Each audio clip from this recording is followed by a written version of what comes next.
I'm going to hand it over to John Paul to tell us his perspective and how he wants to approach the subject. Well, I think the place to start is, again, going back to the vision quest that I did, spending 3 days and nights on the top of that hill where there's the 2 conjoined circles. So that place that we call the welcome circle. So when you stand there, the circle that is on your left, which would be the southernmost circle, was explained to me by the Anunnaki spirits who showed up to the vision quest and answered questions, was where they were doing modifications of plant DNA. And then the circle on the north was where they were doing DNA and modifications for humans.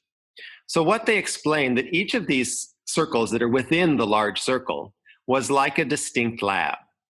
And they were tuned to particular frequencies. So, I don't remember what year it was, but I went up to one of those small circles and I went around and I recorded the tones that I hit. When I hit the stones, they rang, and I recorded them. And there were 61 samples, audio samples.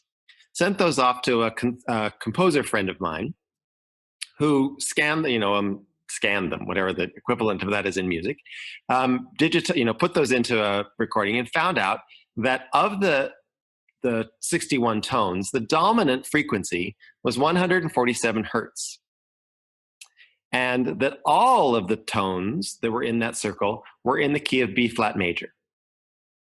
So before you carry on, when you first told me this, what struck me as a very obvious coincidence is that 147 is one of the key numbers that you find, one of the fractal numbers that you find in toroidal field or vortex maths, as it's called these days, vortex maths. And there are these several numbers that keep reoccurring, and I guess you can see them as fractals of the numeric system and frequencies and fractals of numbers that make up the numeric sequences that create torsion fields or toroidal fields, or the donut shape of energy as it's formed in our density, our reality, not just here, but throughout all of creation around us in space as well.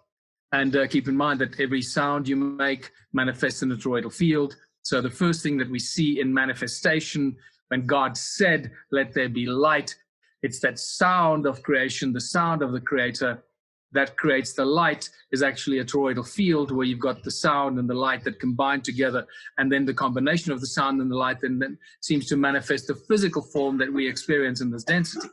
So that is not a coincidence, and that's really interesting. So the fact that at 147 was the frequency at which they set things so they become stable in this density and this world of ours, that is really crucial. And I didn't think we were going to talk about this, so I didn't bring with me or prepare text numbers and so forth, which I will do for the next chat, so that people get this. And I will then do a separate lecture on vortex maths and toroidal field mathematics, which is really critical to understand